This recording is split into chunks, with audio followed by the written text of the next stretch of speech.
El sistema urogenital es una importante serie de órganos que, entre otras funciones, tiene la eliminación de desechos metabólicos y la reproducción de la especie. Como en todo proceso del desarrollo, pueden ocurrir ciertas anomalías que den paso a complicaciones en las funciones fisiológicas normales de estos órganos. En este segundo seminario abordaremos precisamente estas últimas. Mi nombre es Marcos. Yo soy Carolina. Soy Melanie. Soy Génesis. Soy Ángel. Y yo Mari. Y somos...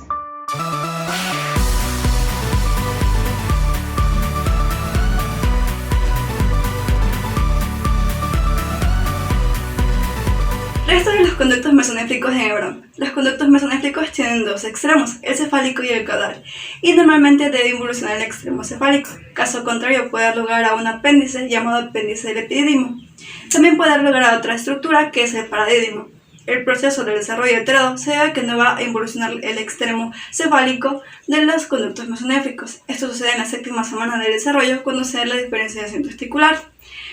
Principalmente sus causas son idiopáticas, mas se cree que se puede ver a una secreción que va a dar lugar a que no involucione este extremo. Restos de los conductos premesonéfricos en Hebrón.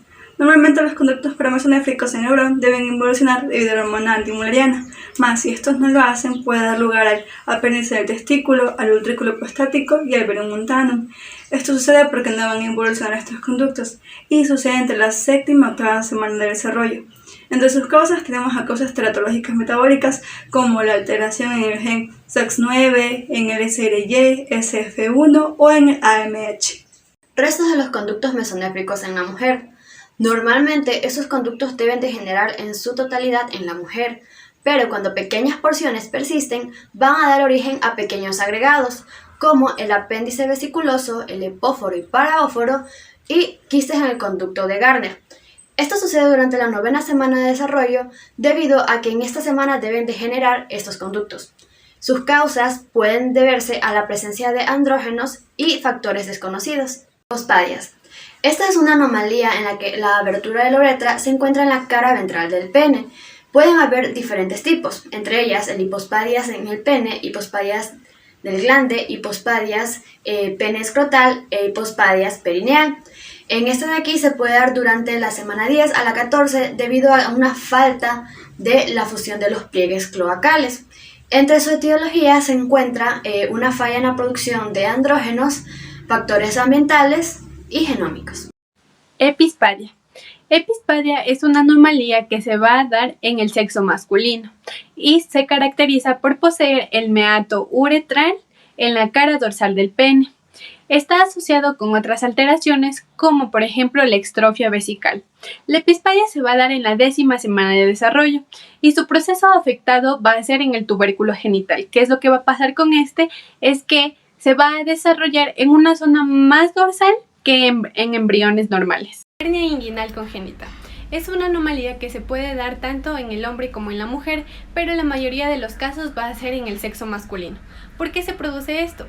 Si el conducto peritoneal y el conducto peritoneo vaginal que llegan al escroto fetal no se cierran, van a producir un trastorno denominado persistencia del conducto vaginal, lo cual va a hacer que se cree un espacio y así las astas intestinales lleguen a herniarse hacia el escroto. Es por eso que esta anomalía se va a dar en la semana 28 a la 35 de desarrollo. Hidrocele.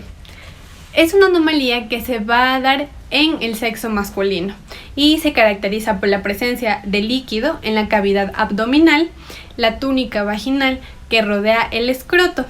Esta anomalía es producto de la falta de obliteración del conducto peritoneo vaginal que está presente en el conducto inguinal luego del descenso del testículo hacia el escroto. Es por eso que consideramos que el hidrocele se va a dar al momento de nacer. Varicocele es una anomalía del sistema venoso espermático caracterizada por la dilatación del plexo venoso. Podría deberse a alteraciones en el desarrollo de la vena gonadal izquierda, como ausencia o incompetencia de las válvulas venosas y alteraciones de la pared vascular, por lo que su periodo se ha estimado entre la 5ª y 7ª semana del desarrollo. Si bien su etiología no es definitiva, se ha consensuado que sería multifactorial, correspondiente a factores genéticos, teratógenos físicos mecánicos y factores inducidos por hipoxia. Pene bífido y pene doble. Son malformaciones anatómicas que se manifiestan con la duplicación completa o parcial del pene. El pene bífido se asocia con estrofia de la vejiga, mientras que el pene doble es explicado por la duplicación de la membrana cloacal, lo que formará 2 tubérculos genitales, proceso que corresponde al periodo de entre la 3ª y 10ª semana del desarrollo.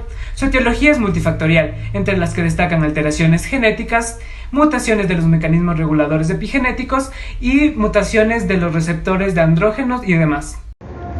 Macropene. Se da cuando la longitud del pene en el recién nacido es 2 veces mayor a la longitud normal. Esto puede ocasionarse por un aumento excesivo en la producción de testosterona por parte de las células intersticiales del testículo. Esto termina en un sobreestimulamiento del crecimiento de los genitales externos masculinos. Sucede a partir de la semana 8 del desarrollo, puesto que es aquí donde se inicia la producción de testosterona. Entre sus causas etiológicas tenemos tumores de células intersticiales del testículo o tumores hipotalámicos. Micropene. Tenemos cuando la longitud del pene al nacimiento es inferior a 2.5 centímetros, puesto que lo normal son 3.5 más menos 0.4 centímetros. Se da por un déficit en la producción de testosterona por parte de las células intersticiales del testículo. Esto ocurre entre la semana 16 a la semana 20 del desarrollo porque son las semanas donde hay una mayor producción de testosterona.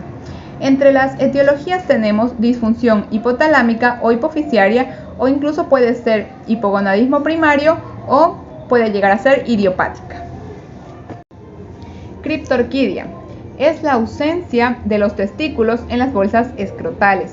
Se da en un 30% de los recién nacidos prematuros y en un 3 a 5% de los recién nacidos a término. Ocurre por un fallo en el centro testicular o a su vez un fallo en el desarrollo y la retracción del gubernáculo, por lo que implica la semana 10 a 35 del desarrollo, puesto que estas son las semanas del descenso testicular.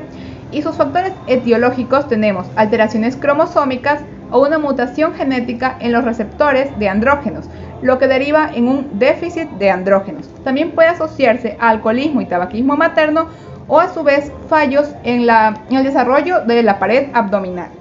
Testículos ectópicos. En su trayecto hacia su posición definitiva, los testículos se pueden desviar y llegar a localizaciones anómalas. En algunos casos, esto puede explicarse por una localización anómala del gubernáculo mismo.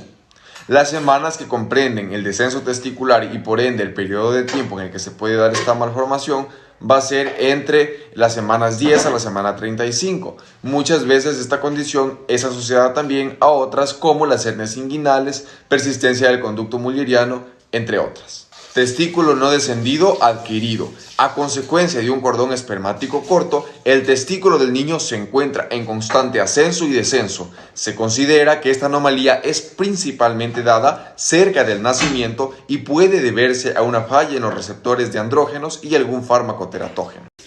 Y por último tenemos testículo retráctil. Esta es una anomalía en la que el testículo, por un reflejo exagerado del músculo cremaster, queda ubicado por fuera de la bolsa escrotal, llegando a descender solamente cuando este músculo nuevamente se relaja.